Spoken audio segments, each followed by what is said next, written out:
L'intelligence émotionnelle au quotidien, comprendre et apprivoiser ses émotions. L'intelligence émotionnelle sert à comprendre et gérer nos propres émotions tout en percevant celles des autres pour mieux interagir, pour mieux décider et pour mieux agir dans la vie quotidienne. Oui, vous allez me dire, mais comment? Effectivement, cette définition, elle est très jolie, mais qu'en fait-on? C'est précisément l'objet de notre rencontre aujourd'hui. Bonjour tout le monde, nous démarrons. Je m'appelle Gabriel Ramirez Morales, je suis coach en entreprise, également formateur sur des thèmes comme le management et le leadership, la posture, la connaissance de soi, bien entendu l'intelligence émotionnelle, etc., etc. Alors, j'en ai même écrit un livre sur l'intelligence émotionnelle il y a quelques années de cela et qui s'intitule L'intelligence émotionnelle appliquée simplement et qui est apparue aux éditions de l'Harmattan.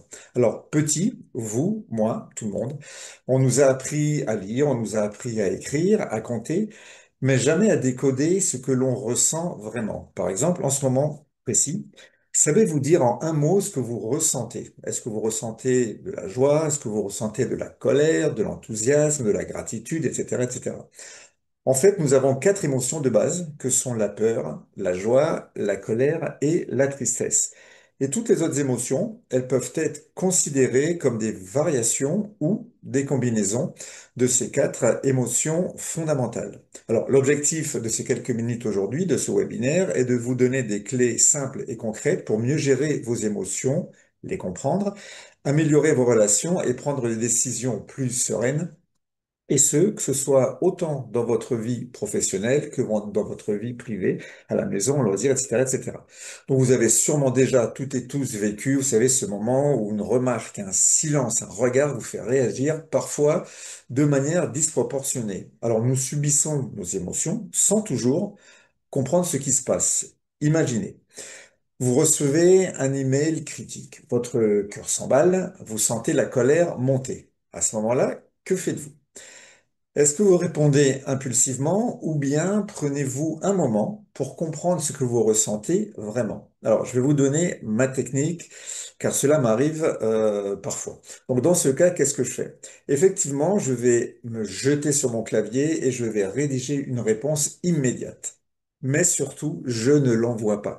Je l'enverrai plus tard. Eh bien, je peux vous dire que heureusement que je ne l'ai pas envoyé car en relisant ce fameux mail que j'aurais dû envoyer, je me rends compte toujours, et je vous dis bien toujours, que ma réponse, elle est totalement hors sujet car elle est faite sous l'emprise de l'émotion et non sous celle de la maîtrise.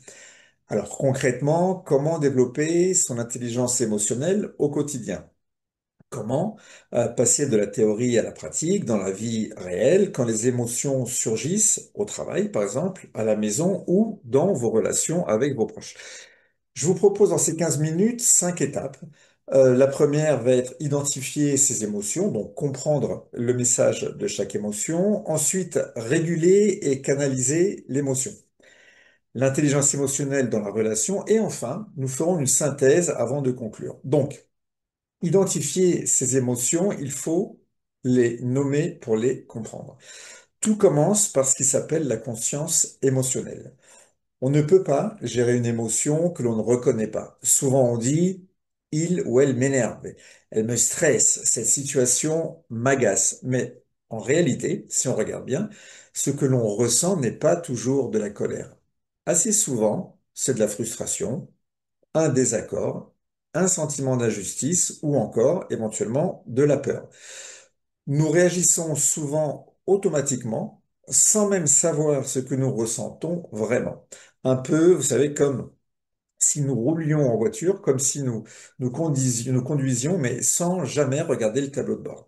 Alors, je vous propose très simplement un petit exercice mental. Prenez quelques secondes pour vous demander qu'est-ce que je ressens là, maintenant, à ce moment précis. Est-ce que je ressens de la curiosité car je ne connais pas ce sujet? Est-ce que je reconnais, est-ce que je ressens de la sérénité car je le maîtrise bien et j'attends de voir ce qu'il va dire, ce monsieur? Est-ce que vous ressentez un peu d'impatience car j'ai hâte de découvrir de la fatigue? Peut-être car vous avez mal dormi. Alors, il n'y a pas de bonne ou de mauvaise réponse. Le simple fait de poser un mot sur votre émotion, c'est déjà un acte d'intelligence émotionnelle. Parce que ce que l'on nomme, on commence à le comprendre, et ce que l'on comprend, on commence à le maîtriser. Comprendre le message de chaque émotion est une étape également très importante. Une fois que l'on a identifié ce que l'on ressent, il est essentiel de comprendre le message que l'émotion veut nous transmettre. Chaque émotion est une messagère. Elle n'est pas là pour nous déranger, mais pour nous informer de quelque chose. Partez du principe que derrière chaque émotion, pour tout le monde, il y a un besoin. Prenons la peur. Par exemple, la peur va signaler un danger réel ou imaginaire. Elle nous dit, attention, quelque chose n'est pas sûr pour toi. La colère, elle, de son côté, elle va nous indiquer qu'une de nos limites a été franchie ou qu'un besoin important n'a pas été respecté. Par exemple, le respect, la justice, la reconnaissance. D'un autre côté, nous avons la tristesse, qui, elle, va survenir souvent lorsqu'on perd quelque chose ou quelqu'un. Elle va vous aider à accepter, à tourner la page, à vous reconnecter et vous recentrer sur vous-même. Enfin, la joie, elle vient nous dire tout simplement, vous êtes exactement là où vous devez être en ce moment précis. C'est une émotion de justesse, d'accord entre ce que vous faites et ce que vous ressentez de plaisir. Toutes les émotions, elles sont utiles. Aucune n'est à rejeter ni à juger. Elles deviennent envahissantes seulement quand on les nie, quand on les refoule ou quand on les laisse exploser sans les comprendre. Prenons un exemple simple. Un collègue en colère n'est pas forcément un problème. Souvent, il va exprimer juste un besoin qui n'est pas entendu. Être écouté, être compris ou être reconnu. Donc, si vous comprenez ça, votre regard sur l'autre va changer. Vos réactions vont devenir beaucoup plus ajustées. Nous avons également la phase de la régulation et de la canalisation de l'émotion. Alors, une fois que vous avez compris ce que vous ressentez, va venir la troisième étape, cette régulation émotionnelle. Réguler, ce n'est pas bloquer, ce n'est pas se contenir, c'est canaliser, c'est choisir comment on veut répondre. On pourrait dire que c'est le passage de la réaction à la réponse. Alors, moi, je vais vous échanger trois moyens simples à pratiquer au quotidien. Le premier moyen, la pause consciente. Quand vous sentez une émotion monter, de la colère, du stress, de l'agacement, faites tout simplement une pause. Respirez profondément, ne serait-ce que quelques secondes, 10 secondes. Vous ne fuyez pas la situation, vous reprenez la main sur vous-même. C'est pas pareil. Cette pause, néanmoins, va créer une distance entre le stimulus et votre réponse. Et dans cet espace-temps, vous retrouvez votre pouvoir de choix. Alors, un second moyen, c'est le questionnement. Demandez-vous assez rapidement, qu'est-ce que je ressens exactement? Pourquoi? Est-ce que c'est justifié? Et que puis-je en faire d'utile? Ce petit dialogue intérieur permet souvent de transformer une émotion brute en une information claire. Troisième moyen, la mise en mots. Exprimer ce que l'on ressent, mais sans accuser. Dire je me sens frustré parce que ce dossier avance lentement est très différent de tu ne fais jamais rien à temps. Le premier ouvre la discussion, le second ferme la porte. Par exemple, un manager peut être agacé après une erreur répétée d'un collaborateur. S'il prend le temps de respirer, puis dit calmement, je suis contrarié parce que ce n'est pas la première fois que ça arrive. Parlons-en, si tu veux bien, pour éviter que cela se reproduise. Il reste assertif et non agressif. Et la relation, pour le coup, elle reste préservée. C'est ça, la régulation émotionnelle. C'est canaliser l'énergie de l'émotion au service d'une action constructive. Ici, je voudrais ajouter une dimension supplémentaire, la pratique quotidienne. L'intelligence émotionnelle, elle ne se développe pas seulement dans les situations extrêmes ou conflictuelles. Elle se cultive dans les gestes et interactions ordinaires. Par exemple, imaginez, ça vous est arrivé sûrement, que vous êtes dans une file d'attente et que la personne devant vous prend plus de temps que prévu, ce qui vous irrite. Plutôt que de laisser cette irritation vous envahir et de réagir impulsivement, prenez une respiration, observez votre agacement et choisissez de répondre avec calme et bienveillance. Par exemple, en souriant, en engageant une petite conversation cordiale, en cherchant autour de vous dans votre environnement une image positive et agréable. Ce simple geste, répété au quotidien, transforme une émotion négative en opportunité de rester maître de soi et va renforcer également votre capacité à gérer vos émotions de manière consciente et surtout cohérente. Chaque petit moment, chaque micro-émotion observée et gérée consciemment contribue à renforcer votre lucidité, votre cohérence et votre capacité à interagir sereinement avec les autres. Votre pratique quotidienne, même dans des situations simples ou qui peuvent paraître banales, est ce qui va forger une véritable intelligence émotionnelle durable. Alors maintenant que nous avons vu ça, on peut parler de l'intelligence émotionnelle dans la relation, car elle ne s'arrête pas à soi. Elle va prendre tout son sens dans la relation à l'autre, parce que comprendre ses émotions, c'est bien, c'est très bien. Mais percevoir celles des autres, c'est encore mieux.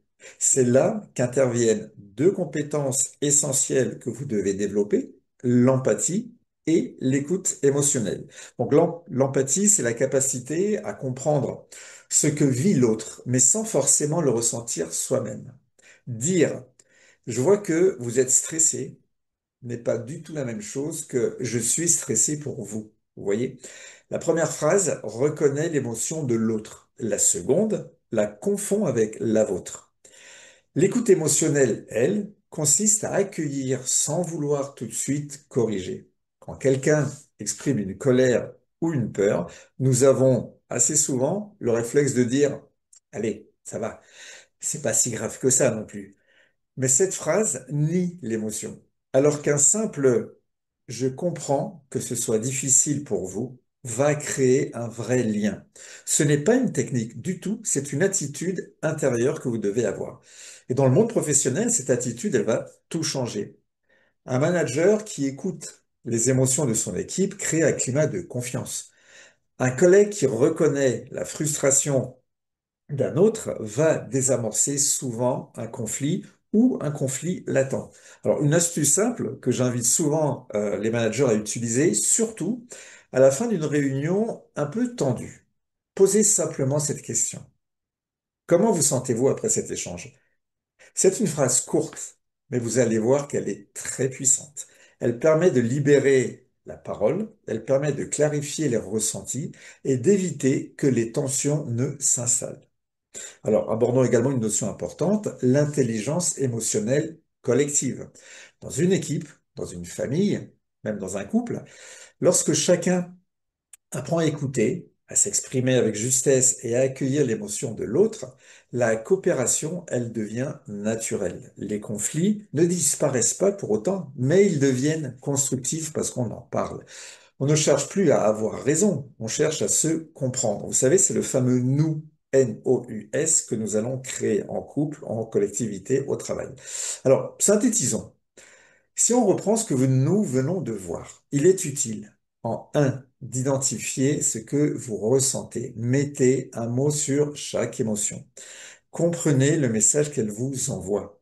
Régulez cette émotion avant d'agir et soyez attentif à ce que vit l'autre. Faites-le avec empathie.